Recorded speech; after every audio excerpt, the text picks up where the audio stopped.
An 8 months pregnant woman's seaplane crashes on a volcanic island during a storm, and the scarred stranger who rescues her isn't entirely human.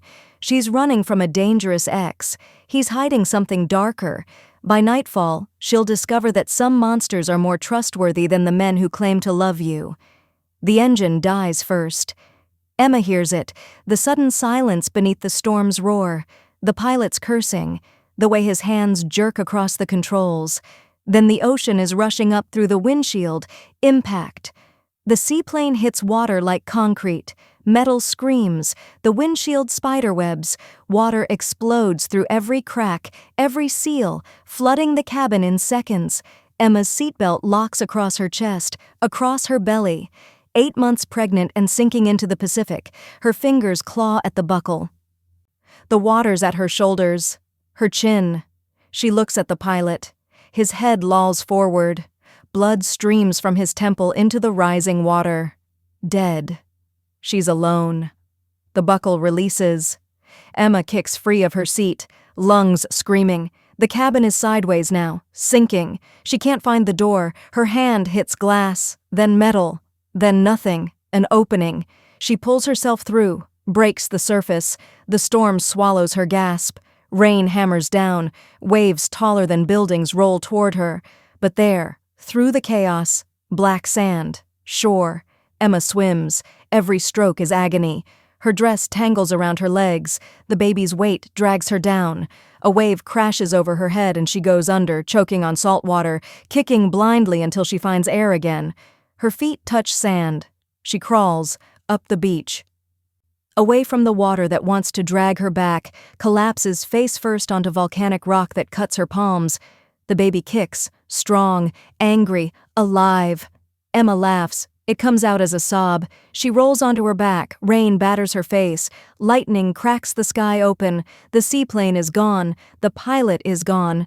Her phone, her wallet, her carefully planned escape route, all gone, and Marcus can't find her here. That thought makes her laugh again, hysterical, exhausted, free. For 9 months, she's been running. Different cities, different names, burner phones, cash only, never staying anywhere longer than a week because Marcus always found her. Always showed up with flowers and apologies and that smile that used to make her feel chosen. Before she understood it meant owned. "You're bleeding." Emma jackknifes upright. A man stands at the tree line, 10 feet away, watching her. Tall, shirtless despite the storm, wearing canvas pants held up with rope. His torso is a road map of scars. 4 parallel claw marks raked across his ribs, more across his shoulders, a thick one bisecting his left pectoral. Before we continue, I'd like to know who's watching this at night and who in the morning. Let me know where you're tuning in from. If you enjoyed the story, give it a like and subscribe so you don't miss the next one. His face is all sharp angles, days of stubble, hair long enough to tie back but hanging loose now, plastered to his neck by rain, and his eyes. Even in the storm's darkness, they catch the light wrong, reflective, like an animal's. "The plane," Emma manages. Her voice is raw from salt water. "It crashed. The pilot is dead." "I saw." The man's voice is rough, unused. "You shouldn't have survived." "Well, I did." He tilts his head, studies her. His gaze drops to her stomach, then back to her face. "How far along?" 8 months. "And you got out of a sinking plane, swam through a storm." Something that might be respect flickers across his expression. "You're tougher than you look." "I'm motivated." Emma tries to stand. Her legs shake. She makes it halfway before vertigo hits. The man moves. He's there, catching her, before she even processes him moving. 1 second at the tree line, the next his hands are on her arms, steadying her. His skin is fever hot. His grip is careful, controlled. "Easy," he says. "You're in shock. Hypothermic. That leg needs treatment." Emma looks down. There's a gash on her calf, deep enough to see muscle. Blood mixes with rain and runs into the sand. "I didn't feel it," she whispers. "You will." He shifts his grip, lifting her, cradling her against his chest like she weighs nothing. "I have shelter, medical supplies. I'll patch you up." "Who are you?" "Kade." "How long have you been here, Kade?" 3 years. The words hit her like a physical blow. 3 years? Alone? Yes. How did you survive? Carefully. He's already walking, carrying her into the jungle. How did you end up in that plane? Charter flight. I was supposed to land in Fiji. That's 200 miles east. Your pilot was way off course. The storm pushed you west. Lucky for you. Most planes that crash here don't wash ashore intact enough to leave survivors. Kade glances down at her. Unlucky for you, this island isn't on any maps. No rescues coming. Emma should panic, should demand he find a radio, a flare gun, something. Instead, she feels her shoulders drop, tension she's carried for months releasing. Good, she breathes. Kade's step falters. Just for a second. Good? I don't want to be found. His eyes search her face. Whatever he sees there makes his jaw tighten. Running from something? Someone. The baby's father? Emma's silence is answer enough. Kade doesn't press, just keeps walking. The jungle is dense, prehistoric. Ferns as tall as Emma, trees with roots like cathedral buttresses. The storm sounds different here, muffled, almost peaceful. They reach an outcropping of volcanic rock, natural shelter, deep enough to block the rain, the entrance partially hidden by vines. Inside, evidence of long-term survival, a fire pit lined with stones. Neatly stacked firewood, water containers fashioned from bamboo, a sleeping mat woven from palm fronds. Everything organized, maintained, the home of someone who's accepted his exile. Kade sets Emma down near the cold fire pit, moves with economical precision, striking sparks with a knife and flint, coaxing flames from dry kindling he keeps stored in a waterproof container. The fire catches. Heat blooms. Emma huddles toward it. Her teeth are chattering. The baby's restless, moving constantly. She puts her hand on her stomach. We're okay. We made it. Kade brings her a blanket, rough woven, handmade. He drapes it over her shoulders without their skin touching. Then he kneels, examines her leg with the same careful precision he applied to the fire. Deep, he says. Need stitches. Do you have... He's already pulling out a first aid kit, military grade, sealed packaging. From when you crashed? Emma asks. Yes. He opens it, pulls out antiseptic, surgical thread, a curved needle. 3 years ago. I've been careful with supplies. What were you doing out here? His hands pause. Running, like you. From what? Myself. He soaks a cloth in antiseptic. This will hurt. It does. Emma hisses, grips the blanket. Kade's jaw clenches, but his hands stay gentle, steady. He stitches like he's done it 100 times, quick, neat loops. Emma watches his face instead of her leg. The concentration. The way his eyes, definitely gold now in the firelight, track each movement. You're good at this, she says. Practice. He ties off the final stitch, bandages the wound. You should rest. Storm will pass by morning. What about you? I'll keep watch. For what? His eyes meet hers, holding her gaze. This island has predators. Stay close to the fire. Don't wander at night. What kind of predators? The kind that hunt in the dark. He stands, moves to the shelter entrance, stares out into the rain-soaked jungle. Emma studies his back. The scars, too uniform to be random. 4 parallel lines, over and over, claw marks. Kade? Sleep, Emma. She didn't tell him her name. How did you know? You were talking, on the beach, calling for someone named Marcus, saying you couldn't go back. He doesn't turn around. Whatever he did, it's not my business, but he won't find you here. No one does. That's the only mercy this place offers. You sound like you hate it. I do. Then why stay? Kade's shoulders tense. Because leaving would mean facing what I did, what I am. He finally looks back at her. Some prisons we choose, Emma. Some we deserve. Before she can respond, he walks out. Into the storm. Gone. Emma lies down on the mat. The fire crackles. Rain drums overhead. The baby settles. She should be terrified.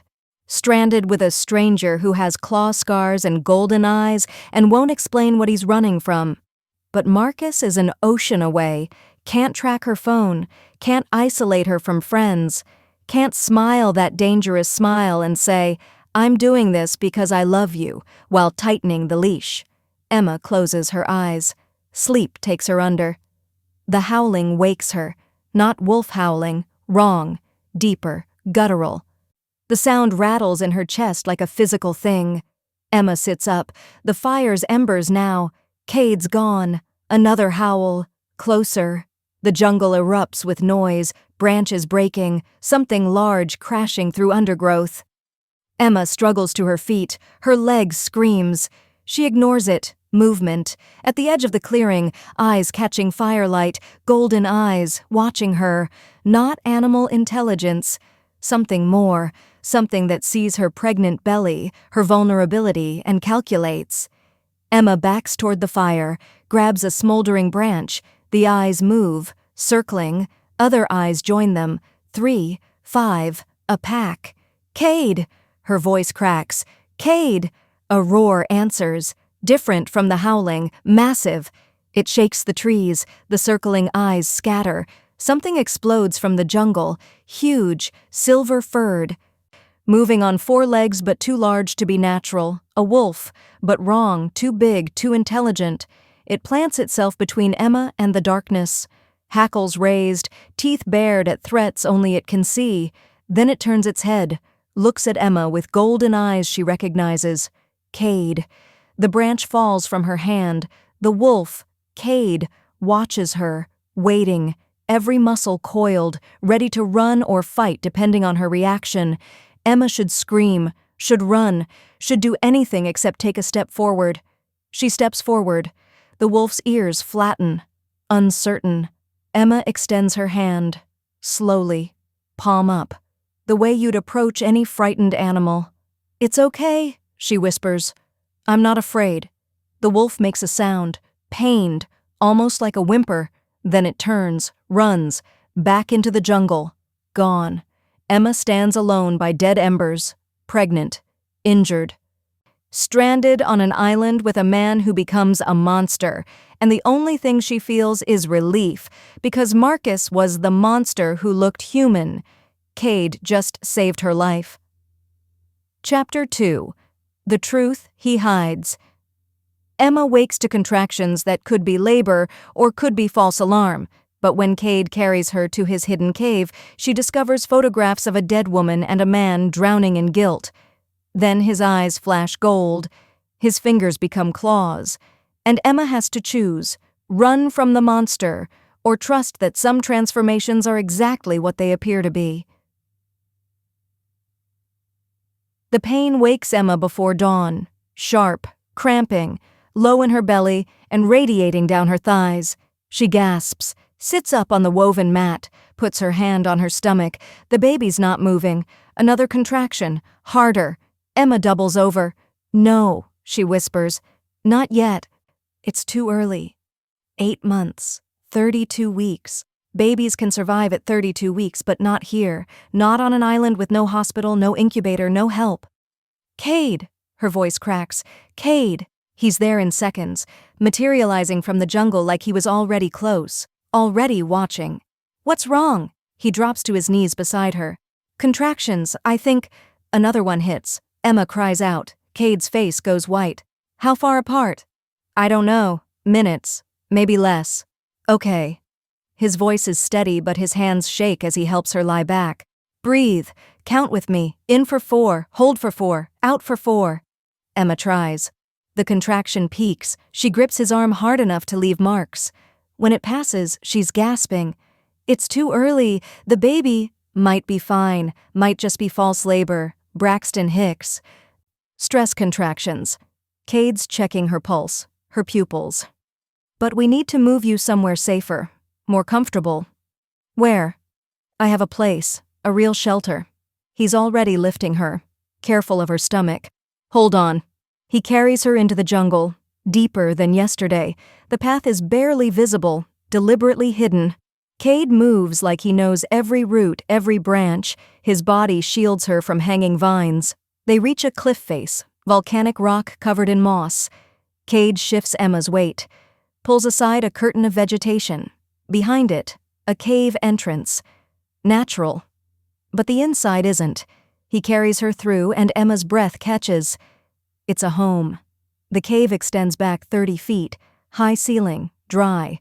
A proper fire pit with a chimney hole that vents smoke outside. Shelves carved into the rock holding supplies, canned food, medical kits, tools. A water collection system using bamboo and stone. Books, actual books stacked carefully on a natural ledge. And a bed.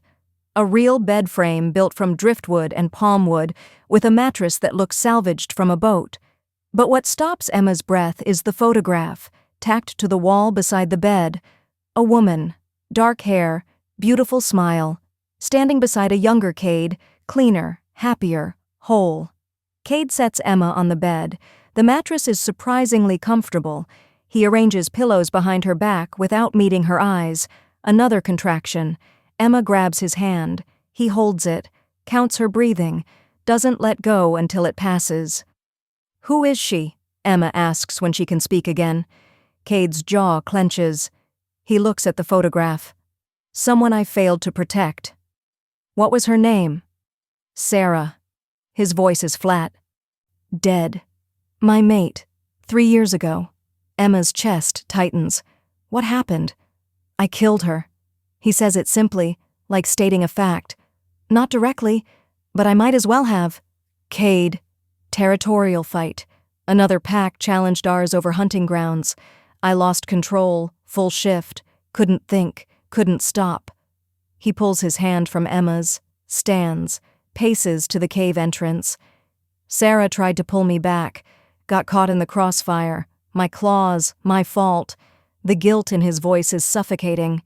"Your pack exiled you," Emma says quietly.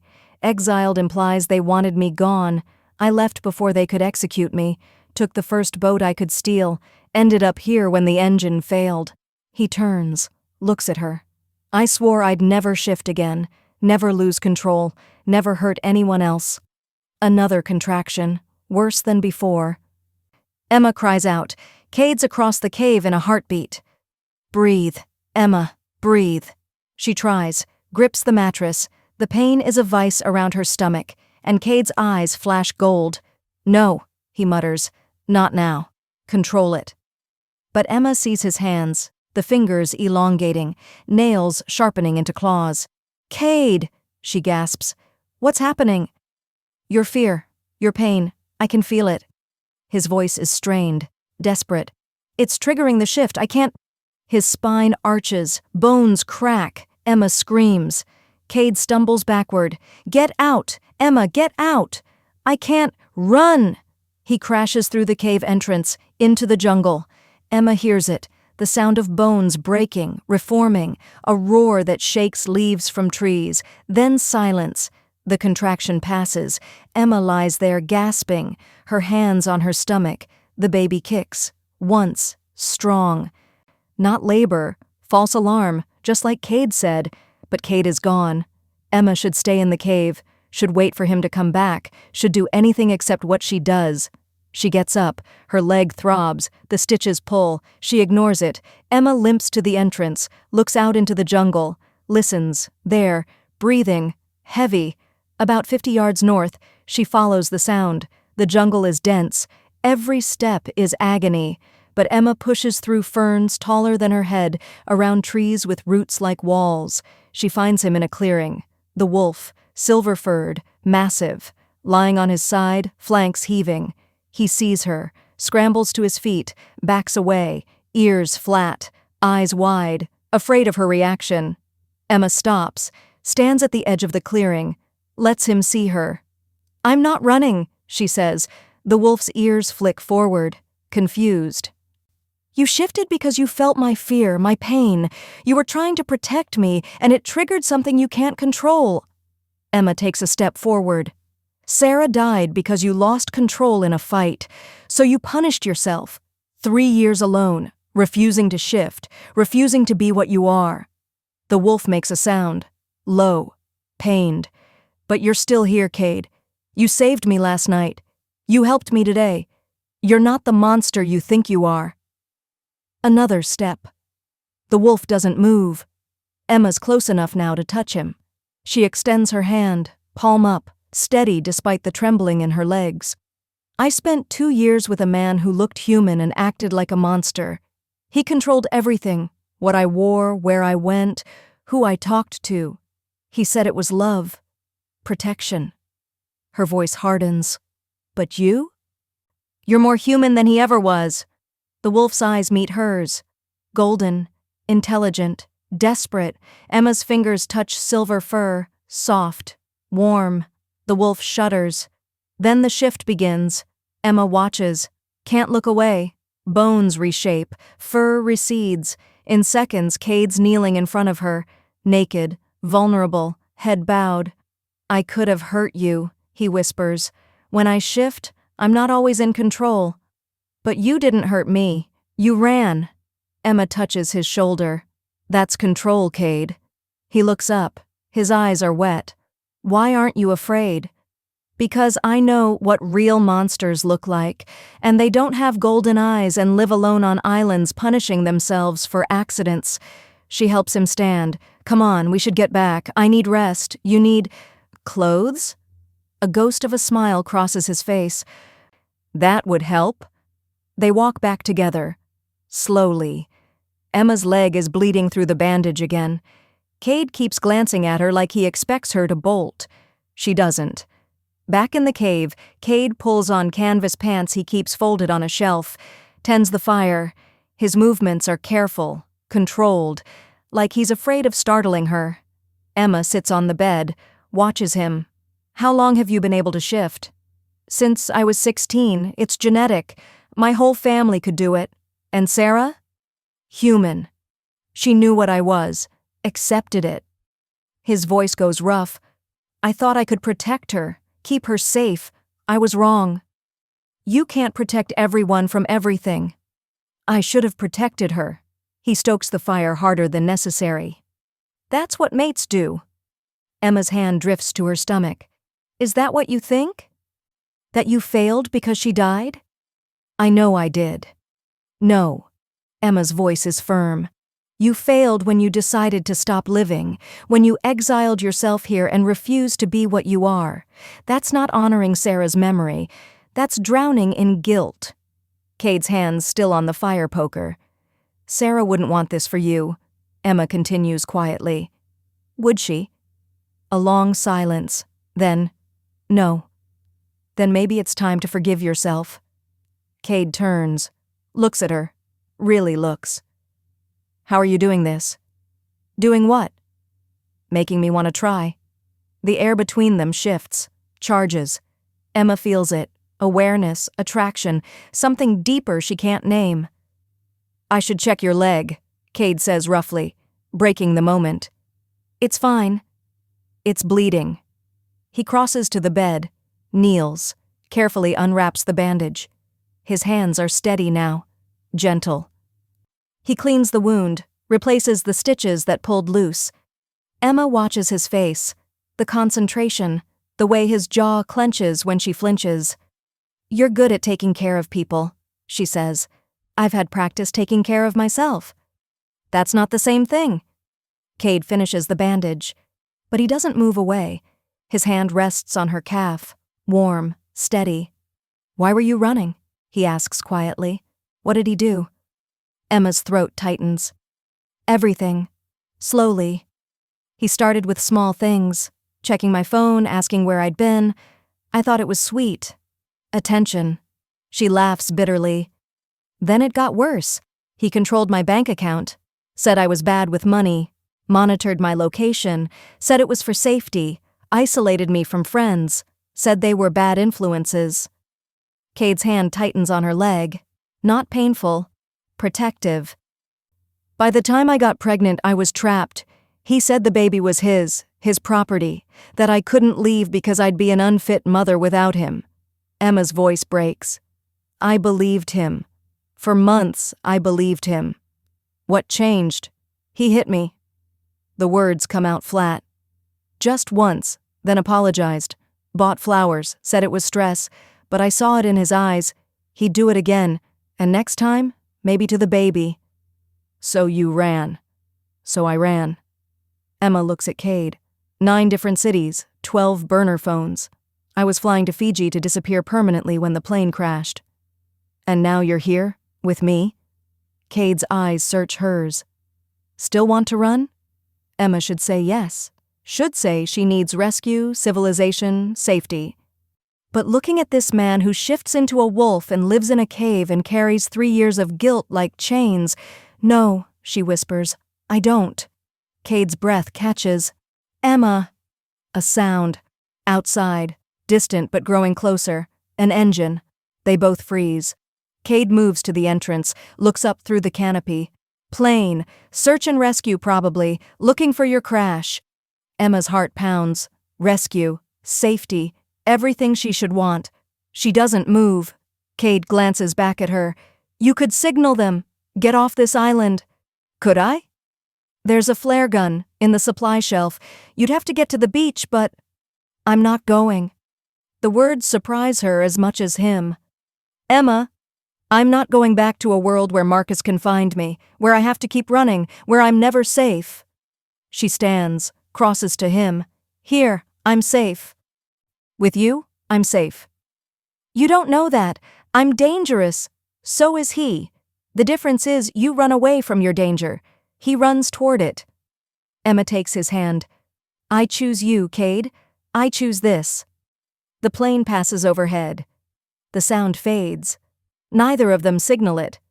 Kade's staring at her like she's spoken a language he doesn't understand. You're 8 months pregnant. Stranded on an island with a shifter who can barely control his wolf. This is insane. Probably. Emma smiles. Small. Real. But I'd rather be insane and free than safe and caged. Kade's thumb traces her knuckles. Careful. Reverent. What am I supposed to do with you? Keep me alive. Help me deliver this baby. And maybe... She looks up at him. Maybe stop punishing yourself long enough to realize you deserve a second chance. His eyes flash gold. Then fade to brown. Control returning. I'll try, he whispers. It's enough. For now, it's enough. Chapter 3. The bond nobody asked for. Emma tells Kade about the ex who tracked her every move and called the baby his property, and Kade's eyes flash gold with a promise of protection. But when a rescue plane flies overhead and Emma doesn't signal it, they both realize something's changing between them. That night, teaching her to fish, their hands touch, and the mate bond that neither of them asked for snaps into place like destiny.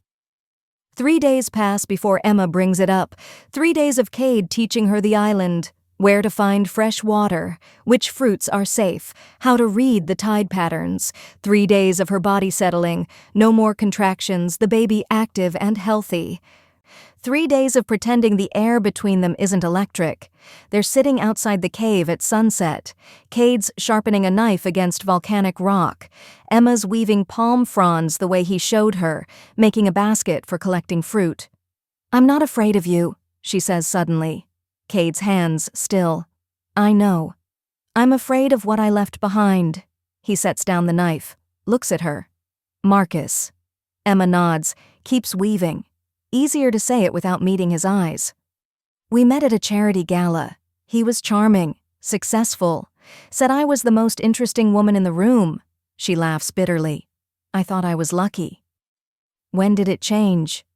Gradually, so slowly I didn't notice until I was trapped. Emma's fingers work the fronds. First it was sweet, texting to check in, wanting to know about my day. Then it was checking my location. For safety, he said. Then monitoring my bank account, then isolating me from friends who didn't understand our relationship. Kade's jaw clenches. And you couldn't leave. I tried. Twice. He found me both times, said he'd take the baby, sue for full custody, prove I was unstable. Emma's voice drops. He has money, lawyers, connections. I had nothing. So you kept running. Until the plane crashed and gave me a gift. Death certificate, no body to recover. Marcus thinks I'm dead. She finally looks up, meets Kade's eyes. That's the only reason I'm free. Kade's eyes flash gold, just for a second. He'll never touch you again. The certainty in his voice makes Emma's chest tight. You don't know him.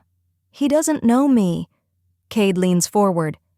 I've spent 3 years alone, Emma. 3 years learning this island. Every cave. Every current. Every predator.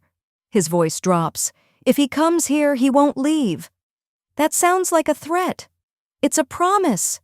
The air shifts, charges. Emma feels it, awareness spreading through her body like heat. Kade's nostrils flare.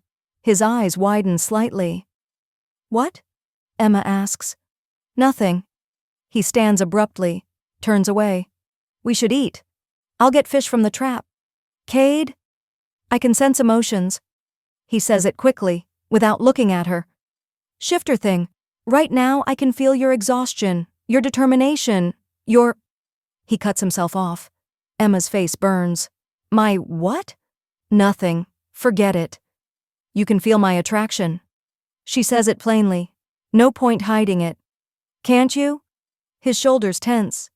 Yes. Is that why you're leaving? Yes. Because you feel it too. Kade turns. Looks at her with eyes that shift between brown and gold. You're 8 months pregnant, vulnerable, dependent on me for survival. Any attraction you feel is just... Don't. Emma stands. Her hand braces her lower back. Don't tell me what I feel. I've had 2 years of a man telling me what I think, what I want, what I need. I won't take it from you, too. I'm not him. Then stop treating me like I can't make my own decisions. She crosses to him, slowly, her pregnant belly between them. I know what this is. Biology, proximity, gratitude, but it's still real. And pretending it's not won't make it go away. Kade's breathing hard. You don't understand. Shifter bonds.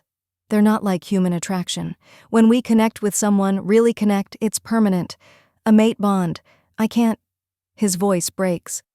I can't do that again. Because of Sarah. Because I killed Sarah. He steps back. I won't risk you the same way. Then don't shift. Stay human. Stay in control. It doesn't work like that. The more I feel... He gestures helplessly between them. The harder it is to control. And you're pregnant. Your emotions are amplified. Your scent is... He makes a frustrated sound. You're making it very difficult to keep my distance. Stop reading me, Emma says, but there's no heat in it. I can't. You're... He stops himself again. A sound interrupts them. Distant. Growing closer. An engine. They both look up. Through the canopy, a white plane with red markings. Coast Guard, search and rescue. It's circling, looking for crash debris, survivors. Kade glances at Emma. Flare guns in the cave. If you want... I don't. Emma, I'm not going back. She says it firmly. That plane means Marcus will eventually hear there were no survivors. He'll stop looking. I'll actually be free. You'd rather be stranded. I'd rather be here, with you, building something new instead of running from something old. The plane passes overhead, banks north, keeps searching. Neither of them moves. When the engine fades, Kade exhales roughly. You're insane. Probably, Emma smiles, but I'm choosing this insanity, not having it chosen for me. Something in Kade's expression cracks, softens. What am I supposed to do with you? Teach me to survive. Help me deliver this baby. And maybe... She touches his arm, just her fingertips. Stop punishing yourself long enough to live. His hand covers hers, warm, careful. I'll try. That's all I'm asking. That night, Kade takes her to the reef. It's low tide. The water's calm. Moonlight turns everything silver. Best fishing spot on the island, Kade says. He's carrying a spear he carved from bamboo. I'll teach you, in case something happens to me. Nothing's going to happen to you. You don't know that. He wades into the shallows. The water reaches his knees. Come on, I'll show you how to read the current. Emma follows. The water's warm. It feels good on her swollen ankles. Kade hands her the spear. See the ripples? That's a school of fish. You wait until they get close, then strike fast. Aim slightly ahead of where they are. Account for refraction. Refraction. Light bends in water. You'll miss if you aim directly at them. He moves behind her. His hands guide hers into position. Like this, see? Emma can barely breathe. He's close enough that she feels his chest against her back, feels the heat radiating off him. Now wait, he murmurs. His voice is low, intimate. Patience is everything. The fish approach. Silver flashes in the moonlight.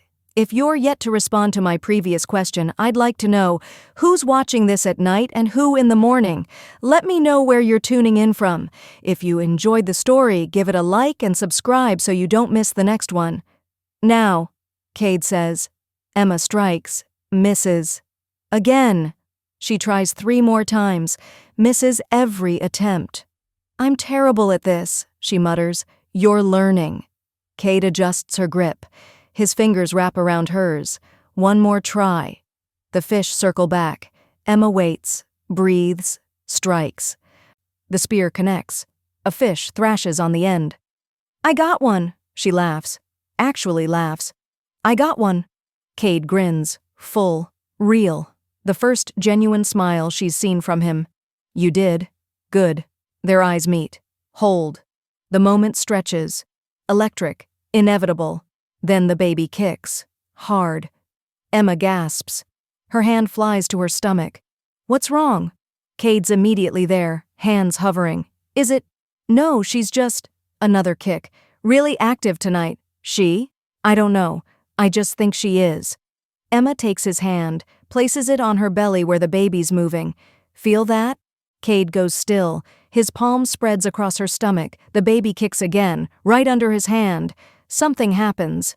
Emma feels it, a snap, like a rubber band pulled too tight, a connection forming, foreign and familiar at once. Through it, she feels Kade's emotions, his wonder, his fear, his desperate longing for something he thought he'd lost forever, his heartbreak. Sarah. The mate bond they shared, the gaping wound her death left. Emma gasps. What is that? Kade jerks his hand back. His eyes are wide. Gold. The bond, it's... He stumbles backward. No, not again, I can't... Kade? You felt it, didn't you? My emotions. Yes. Emma's shaking. Your grief. It's so... Don't. His voice is raw. Don't say it. I'm not Sarah. The words come firm, clear. I know that's what you felt. Loss, guilt. But I'm not her, Kade. I'm here, alive. Choosing this. You don't understand what a mate bond means. It's permanent, unbreakable. If something happens to you, then you'll grieve, like you're grieving now. Emma moves closer. Her hand finds his chest.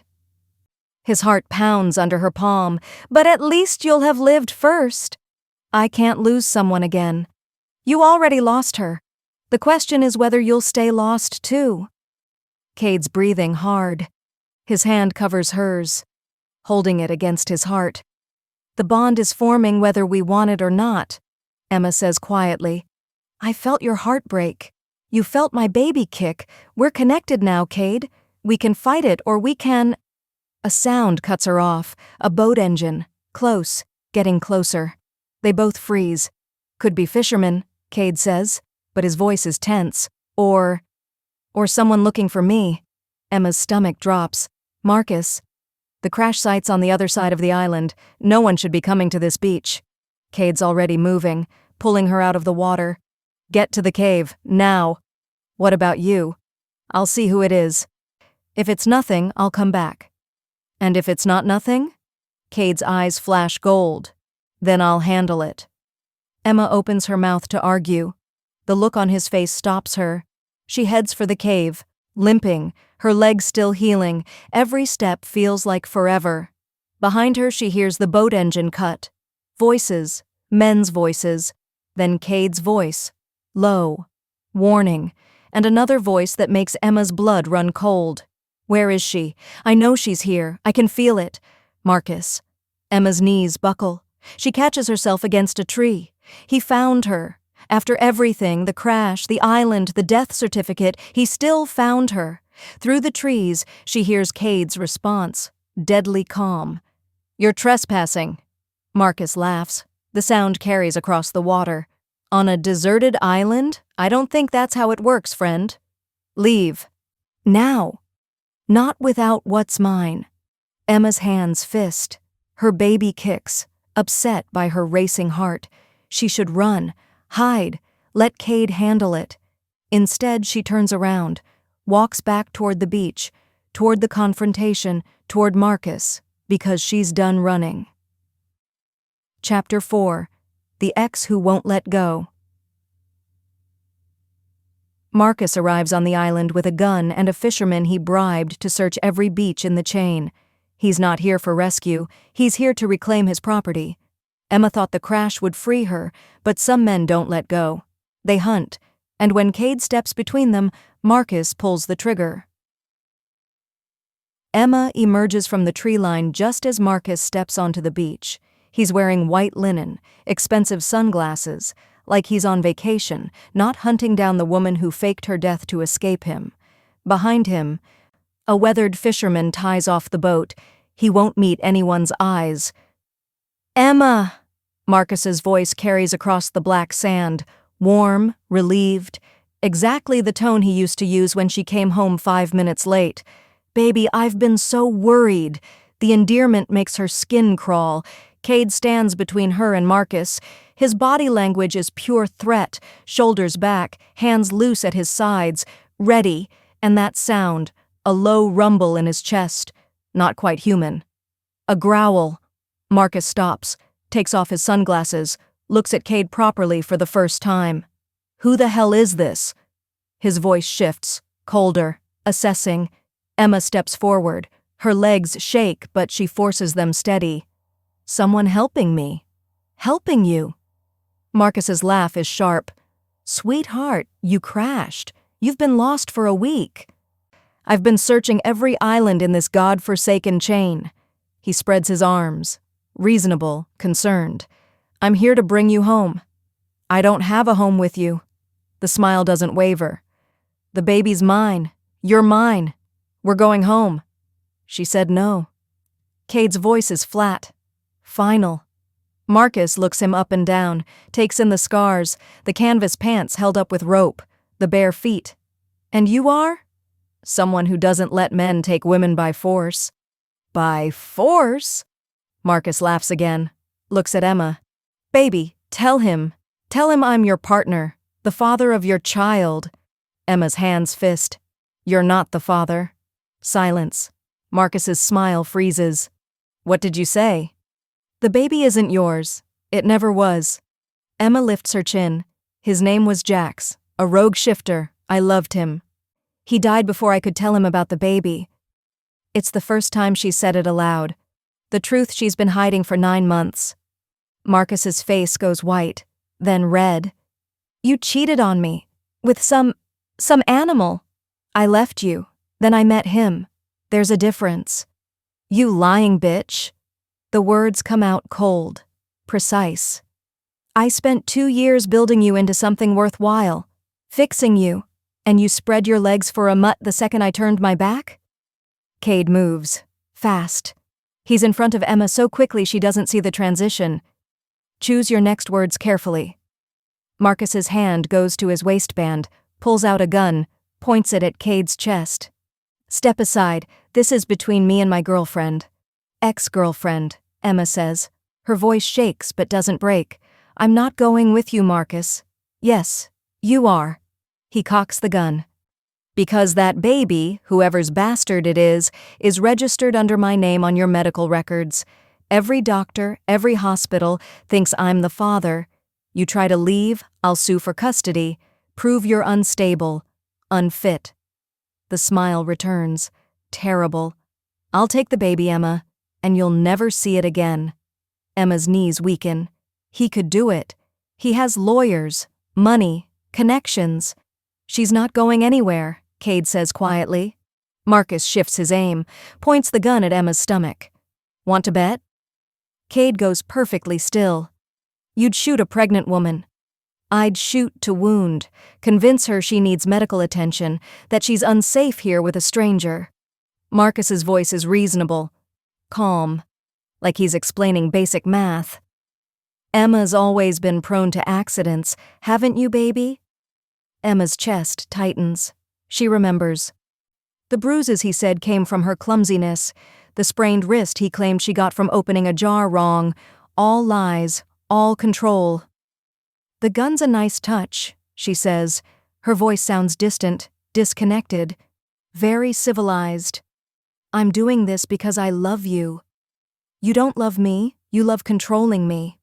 Emma steps out from behind Kade, ignores his hissed warning, walks toward Marcus. The baby was your insurance policy, something to keep me tied to you forever. But she's not yours, she never was, and I'd rather die on this island than go back to you. Marcus's gun hand trembles. You don't mean that. I do. Emma stops 5 feet away, close enough to see his eyes, the rage simmering there. Shoot me if you want. Kill me. But you'll lose everything then.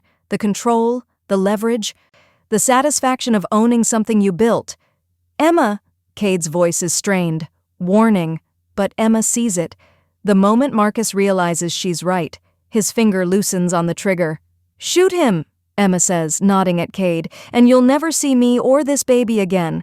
I'll walk into that jungle right now. You'll never find me. This island is 40 square miles of volcanic rock and rainforest. I'll disappear. You can't survive out there. I've been surviving for a week. I'll survive longer. Emma takes another step. Or you get back in your boat. Leave. Accept that you lost. Marcus's face contorts. I don't lose. Everyone loses eventually. His aim swings back to Emma, to her stomach. His finger tightens. Kade moves. 1 second he's behind Emma, the next he's on Marcus, not shifting, staying human, pure combat training. He grabs Marcus's wrist, twists. The gun fires, shot going wide into the sand. Kade's other hand comes up, drives Marcus's arm back. The gun falls. Marcus throws a punch, catches Kade in the ribs. Kade doesn't even flinch. You're outmatched, Kade says calmly. Kicks Marcus's legs out from under him, pins him face first in the sand. Emma gave you a chance to leave. You should have taken it. Get off me. Kade leans down, whispers something Emma can't hear. Marcus goes still. His face drains of color. Kade releases him, steps back, picks up the gun, checks the chamber, ejects the magazine, throws both pieces into the ocean. Get back in your boat, Kade says. Now. Marcus stumbles to his feet, spits sand. This isn't over. It is. Kade's eyes flash gold, just for a second. If you come back to this island, I won't be human when I greet you. Understand? Marcus looks at Emma. You're choosing him? Some scarred psychopath living in the jungle? I'm choosing myself. Emma's hand rests on her stomach. And my baby. You were never part of that equation. You'll regret this. The only thing I regret is not leaving sooner. Marcus stares at her, then at Kade, then at the fisherman who's already untying the boat. We're going, the fisherman calls. Now, I'm not paid enough for this. Marcus backs toward the boat, never taking his eyes off Emma. I'll find another way, I always do. I'm dead, Marcus, remember? Lost at sea. No body recovered. Emma's smile is cold. Stay away from ghosts. They only bring bad luck. Marcus climbs into the boat. The fisherman starts the engine. They pull away, slowly at first, then faster. Emma watches until they're gone, until the boat is a speck on the horizon. Then her legs give out. Kade catches her, lowers her to the sand. Breathe, just breathe. He's gone. She's shaking. He's actually gone. For now. Emma looks up at him. What did you say to him? When you had him pinned? Kade's jaw tightens. That if he touched you again, I'd tear his throat out with my teeth. And that I've killed men before. He believed me. Have you?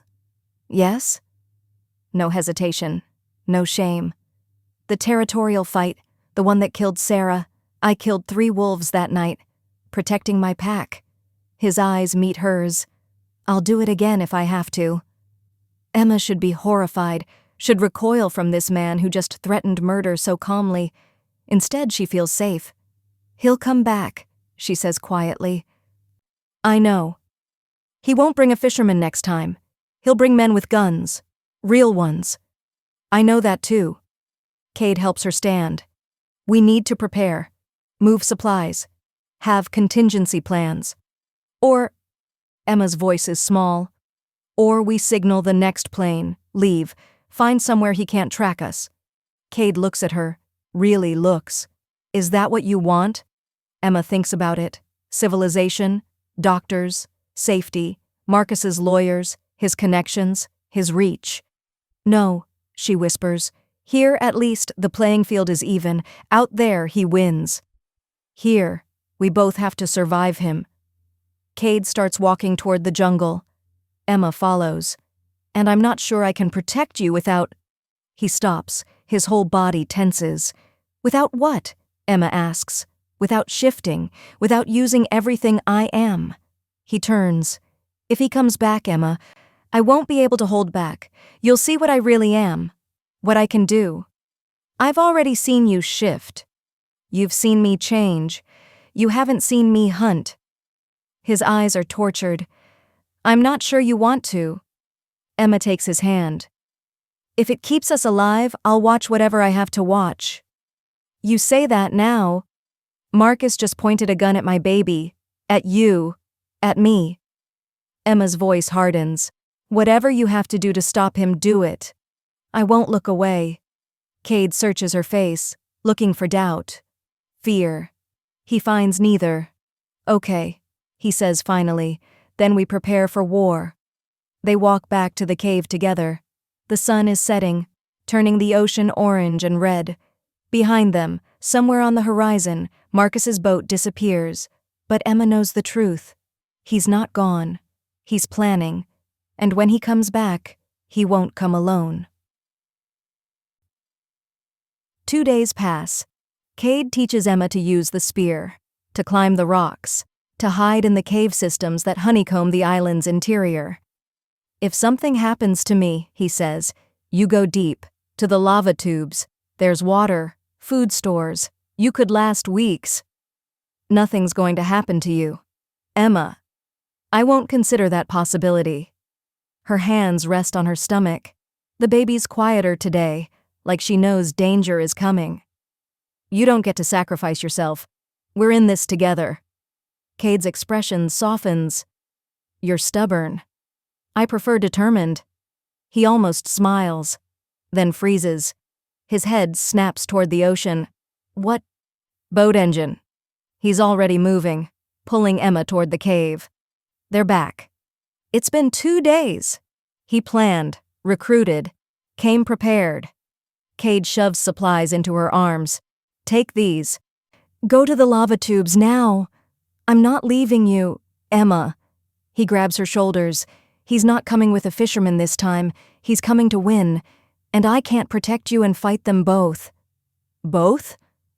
"I hear 2 engines. 2 boats." Kade's eyes flash gold. "Go, please." Emma wants to argue, but the fear in his voice stops her. She runs. Into the jungle, following the path he showed her. Her pregnant body is slow, clumsy. But she pushes through. Behind her, she hears voices. Marcus, another man, maybe 2. Then Kade's roar, not human, not holding back. The fight has begun. Emma reaches the lava tube entrance, looks back, sees nothing but jungle, hears everything. Gunshots, shouting, Kade's snarls, animal and furious. Emma climbs down into darkness and prays they both survive the night. Chapter 5. The Choice and the Consequence. Emma hides in the lava tubes while Kade faces Marcus and his hired gun on the beach. She's given him permission to do whatever it takes. But when gunshots echo through the jungle and she hears Kade's wolf form collapse, Emma realizes 3 things. Marcus won't stop until she's his again. Kade might die protecting her, and she's fallen in love with a monster who's more human than any man she's ever known. Emma huddles in the lava tube. Darkness presses against her from all sides. Water drips somewhere deeper in the cave system. The baby kicks, restless, upset. "Shh," Emma whispers, her hand on her stomach. "It's okay. Kade will come back. He has to." Gunshots crack through the night. Once, twice, 3 times. Then silence. Emma's heart stops. She should stay hidden. That's what Kade told her. Stay deep, stay safe. But that silence is wrong, too complete. Emma climbs, back toward the entrance. Her pregnant body makes it slow, difficult, but she pushes through. She emerges into moonlight. The jungle is eerily quiet. No birds, no insects. Like everything living is holding its breath. Smoke. She smells smoke. Emma runs. Toward the cave. Toward Kade. She breaks through the tree line, and her knees buckle. The cave is burning. Flames pour from the entrance. Everything inside, Kade's supplies, his books, Sarah's photograph, consumed. "No." The word comes out broken. "No, no, no." "Emma!" She spins. Kade stumbling toward her. Human form. Covered in blood. Limping badly. Emma runs to him, catches him before he falls. "What happened? Where's Marcus?" "Waiting." Kade's breathing hard. "On the beach. With another man. Professional, ex-military by the way he moves." He winces. Clutches his side. Blood seeps between his fingers. "They torched the cave while I was getting you to safety. Flushing us out. You're hurt. Bullet grazed me. I'll heal." His eyes meet hers. Gold. Determined. "But Emma, he's not leaving. Marcus will hunt us every night, burn every shelter, make this island a prison worse than anything he did before." Emma's throat tightens. "What do we do?" "I can end this." Kade's voice is flat, final, permanently. "But you'd have to watch what I really am, what I can do." "You mean kill him?" "I mean protect you." He cups her face. His hands are shaking. "I've spent 3 years refusing to be the monster I became, but Marcus won't stop. And your baby?" His voice cracks. "Your baby deserves safety." Emma's torn. She's not a killer, never wanted violence, but the image of Marcus pointing a gun at her stomach flashes through her mind. If there's another way— There isn't. Men like Marcus don't stop. They escalate. Kade's thumb brushes her cheek. "I'm asking permission, Emma, to do what needs to be done, to be what I am." She opens her mouth to answer. Gunfire erupts. Bullets tear through the foliage. Emma screams. Kade yanks her down, covers her body with his. "Found you!" Marcus's voice echoes through the trees. "Come out, Emma! Make this easy!" Kade's eyes flash. His body trembles, fighting the shift. "Run! Back to the tubes! Now! I'm not leaving you! Run!" He shoves her, hard, toward the jungle. Emma runs. Behind her, bones crack. Kade's roar splits the night, half human, half animal. The shift is happening. She hears it. The transformation from man to monster, to wolf. More gunshots. Marcus screaming orders. Another man shouting. Then silence. Emma's halfway to the lava tubes when she stops, hides behind a massive fern, looks back. She has to see, has to know. Through the trees, she spots them. The beach. Marcus and another man, tall, muscular, holding a rifle. Professional, like Kade said. And Kade, silver-furred, massive, circling them both. "Shoot it!" Marcus yells. "Shoot it!" The mercenary raises his rifle, fires, once, twice, 3 times. Kade staggers.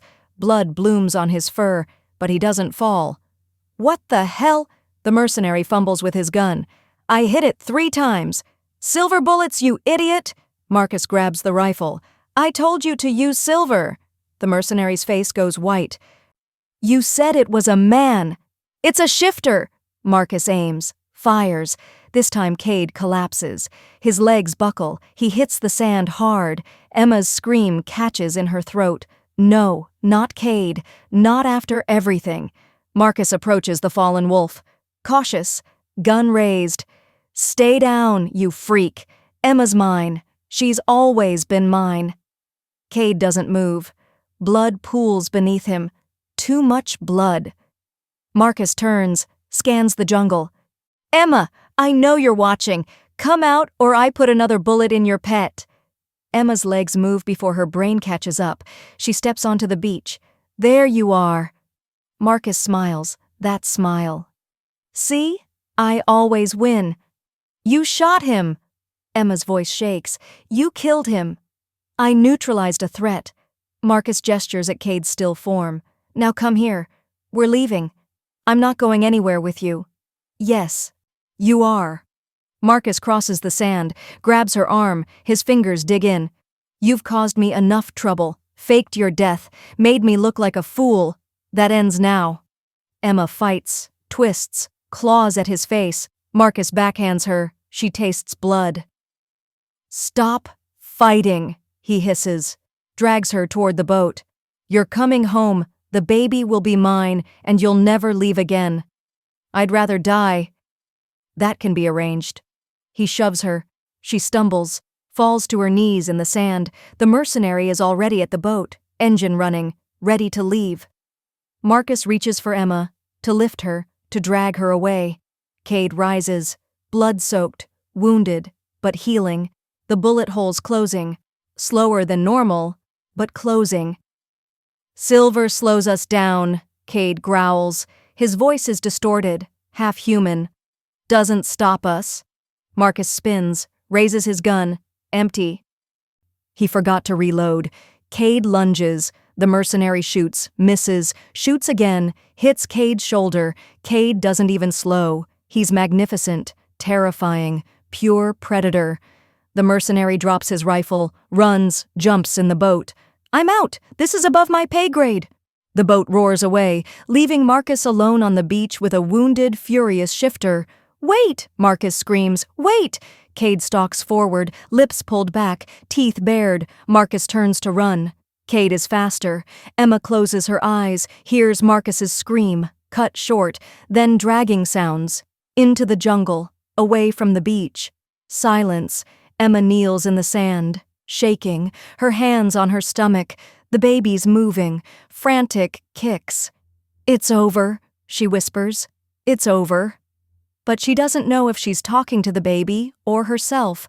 Minutes pass, maybe hours. Emma loses track, then footsteps, heavy, approaching. She looks up. Kade, human form, naked, covered in blood that isn't all his. He collapses beside her, breathing hard. Is he? Emma can't finish the question. Gone. Kade's voice is hoarse. He won't hurt anyone again.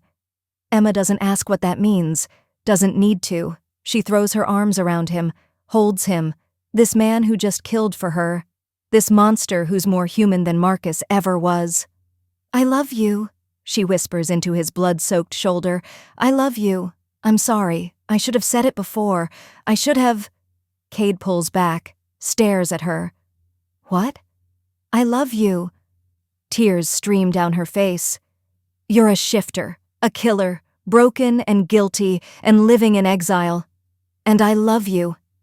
His eyes, gold in the moonlight, search hers. You love a monster. I love the man who saved me, who protected me, who gave me a choice when Marcus only gave me chains. Emma's hands frame his face. You're not a monster, Kade. You're the first good thing that's happened to me in years. Kade's breath hitches. I killed him, Emma. I tore him apart. That makes me... mine. She kisses him, hard, desperate. It makes you mine. He kisses her back, careful of her stomach, gentle despite the blood and violence and everything they've just survived. When they break apart, Kade's forehead rests against hers. I don't deserve you. You deserve to be happy, to live, to stop punishing yourself. Emma's hands slide to his chest, feel his heart pounding. We both do. A contraction hits, sharp, sudden. Emma gasps. What's wrong? Kade's immediately alert. Nothing, just another one. Stronger. Oh no! Oh no, what? Emma looks down, Her dress is soaked, not with seawater. My water just broke. Kade's face goes white. Now? The baby's coming now?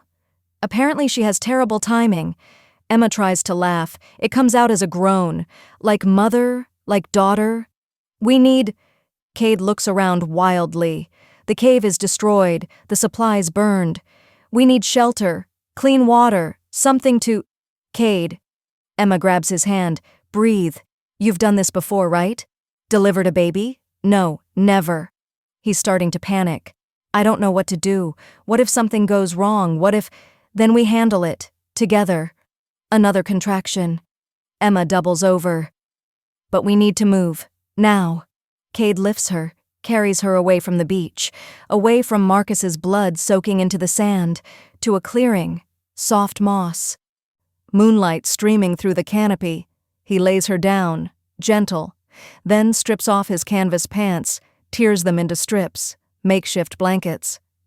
I'm going to get water, he says. I'll be fast. I'm not going anywhere. Emma manages a smile. Kind of busy. He runs, returns in minutes with bamboo containers full of fresh water, washes his hands, his arms, getting the blood off. The contractions are closer now, faster. Emma grips Kade's hand hard enough to bruise. You're doing great, he murmurs. Just breathe. I've got you. This really hurts. I know. I'm sorry. I wish I could... Stop apologizing and help me push. Hours blur together. Pain and pressure and Kade's steady voice guiding her through it. His hands, careful, sure, helping bring new life into the world. When the baby finally comes, it's dawn. Pink sky. Birds singing. Kade catches her, this tiny perfect thing. He clears her airway. She screams, angry, alive. It's a girl, he whispers, tears streaming down his face. Emma, you have a daughter. Emma's sobbing, laughing. Let me see her. Kade places the baby on Emma's chest, wraps them both in his makeshift blanket. The baby's crying quiets. She opens her eyes, golden eyes. Emma stares. Kade. The bond. His voice is awed. It must have happened during the pregnancy, when we touched, when I felt her kick. He reaches out, touches the baby's tiny hand. She's mine, if you'll have us. She's ours, Emma corrects. Tears still falling. Both of us. A sound interrupts them, distant, growing closer. Helicopter blades. They both look up. Through the canopy, a Coast Guard helicopter circles. Real rescue this time. It lands on the beach. Men in uniform pour out, searching for survivors. Emma looks at Kade, her daughter, this island that's become home. We could go, Kade says quietly, get medical attention, start over somewhere safe. Emma thinks about civilization, hospitals, Marcus's lawyers who still think the baby is his, the questions, the investigations, the life of running she'd have to resume. I'm not getting on that helicopter, she says. Emma, this island is ours. No one knows we're here. No one will look. She adjusts the baby in her arms. We can build a life here, a real one, the three of us. It'll be hard, dangerous, no doctors, no help. We'll manage, Emma smiles. We already did. Kade looks at her, at their daughter, at the future Emma's choosing. Okay, he whispers. Okay. They hide in the jungle until the helicopter leaves, until the rescuers give up, until they're alone again. Emma names the baby that night, under the stars, in the clearing where she was born. Luna, Kade suggests. It means moon, new beginnings. Luna. Emma tests it, smiles. Perfect. Luna opens her golden eyes, looks at them both, her parents, her pack, and somewhere, the island settles around them, accepting its new inhabitants. A family born from survival, from violence, from love that neither of them asked for, but both of them chose. Their home. Chapter 6. The New Beginning. Emma delivers her daughter on a beach at dawn with a shifter who's covered in her ex's blood. The baby opens golden eyes, proof that the mate bond formed during pregnancy. When rescue arrives, Emma has to choose. Return to civilization where Marcus's ghost still haunts her, or build a new life on an island with a man who's finally learning to live again. She chooses freedom. 6 months later, they're not hiding anymore. They're home. Emma wakes to wetness and pain. Not the cave. She's on moss, soft ground, moonlight filtering through leaves. Kade's beside her, still blood-soaked, watching over her like he's afraid to blink. How long was I asleep? Her voice is hoarse. 20 minutes, maybe less. He touches her forehead, checking for fever. You passed out after... A contraction hits, real, powerful. Emma cries out. That's different, Kade says, eyes wide. That's not like before. That's labor. Emma grabs his arm, squeezes. The baby's coming, now. Now? But we just... Kade's panicking. You need a hospital, a doctor. I don't know how to... You're going to learn, fast. Another contraction, stronger. Emma gasps. Check, see if you can see the head. Kade's hands shake. I've never... Kade, focus. I need you. He takes a breath, nods, positions himself. His face goes pale. I see her, Emma. I see her head. Good, that's good. Emma's sweating. The pain is overwhelming. When the next contraction comes, I'm going to push. You need to support the head, guide her out. What if I hurt her? You won't. You're gentle, you're careful. Emma meets his eyes, golden in the moonlight. I trust you. Something in his expression cracks, solidifies. Okay, I've got this. The contraction builds. Emma pushes, screams, pushes harder. She's coming, Kade says. His voice is awed, terrified. Keep going. You're doing it. Minutes blur into an eternity. Pain and pressure and Kade's voice, steady, sure, guiding her through the worst moments of her life. Then release. A baby's cry pierces the dawn. She's here. Kade's crying, actually crying. Emma, you did it, she's here. He lifts the baby, this tiny, perfect thing, clears her mouth and nose. She screams louder, furious at being born. Let me see her, Emma gasps. Kade places the baby on Emma's chest, skin to skin. He tears off his already ruined shirt, wraps it around them both. The baby stops crying, opens her eyes. Golden, not human brown, not human anything. Golden, like Kade's. Emma's breath catches. Kade? I see it. His voice is shaking. I see her eyes. Is she? Emma can't finish the question. Kade touches the baby's tiny hand. She grips his finger, holds on. The bond. It must have formed during the pregnancy, when I touched you, felt her kick, sensed your emotions. He looks at Emma. She's mine, biologically impossible, but shifter bonds don't follow human rules. She's mine now. Is that... Emma's throat tightens. Is that okay? That she's yours? If you'll have us. Kade's eyes are wet, desperate. Both of us. I know I'm not her father, not really. Jax was, but... You delivered her. You protected her. You fought for her. Emma's crying now, too. You're her father in every way that matters. Kade leans down, presses his forehead to Emma's, to the baby between them. What do we name her?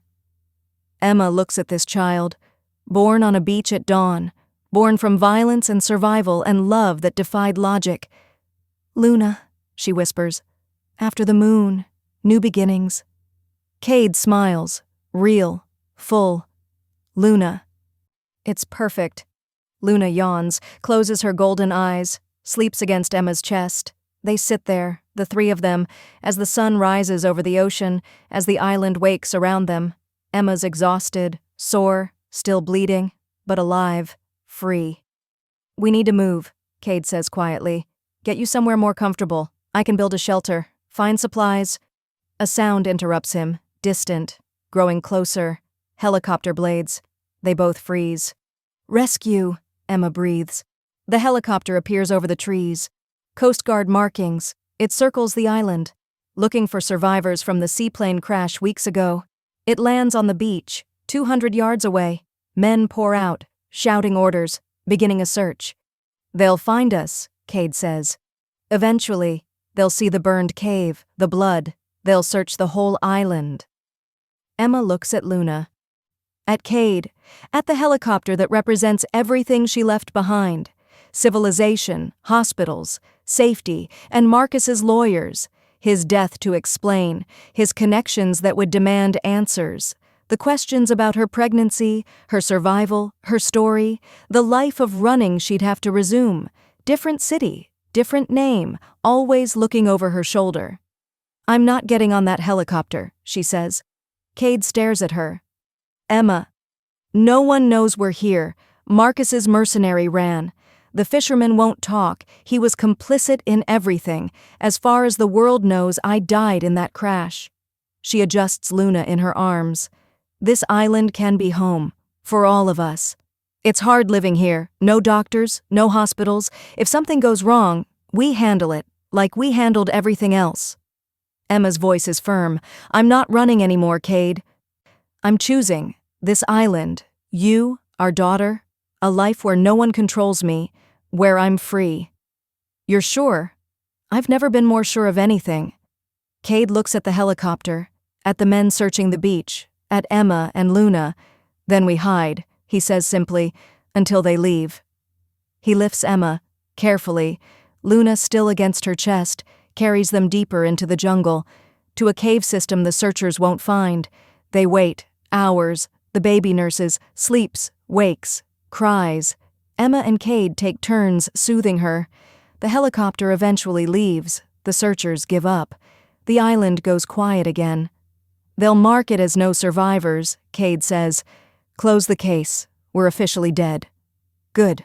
Emma smiles, tired but genuine. "Then we can start living." 6 months later, the cabin sits in a clearing 2 miles from the beach. Built by hand, driftwood and palm wood, a roof that doesn't leak, walls that keep out the wind. Inside, Luna crawls across woven mats. 6 months old, strong, curious. Her golden eyes track everything.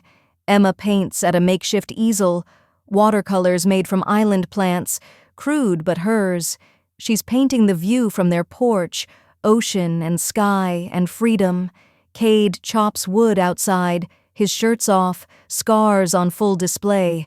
But he doesn't hide them anymore. He doesn't hide anything. Luna makes a sound, not quite a word. Kade drops the axe, crosses to her in seconds. "What is it, little wolf? You okay?" She giggles, reaches for him. He lifts her, spins her. She squeals with delight. Emma watches, her heart so full it aches. This is home, this impossible, improbable life they've built from nothing. A sound makes them all freeze. Footsteps, multiple people, approaching through the jungle. Kade's eyes flash gold, protective. He hands Luna to Emma. "Stay inside." "Kade, please." Emma takes Luna, watches from the doorway. 3 figures emerge from the trees. 2 men, 1 woman, all moving with predator grace. Shifters. The lead man stops, tall, older, authority radiating from every line of his body. "Kade Donovan," the man says. His voice carries. "We heard rumors. A lone wolf on an abandoned island. Thought it might be you." Kade's body is tense, ready to fight or flee. "Alpha Garrett, I didn't expect." "To see anyone from your old pack?" Garrett's smile is slight. "We've been looking for you.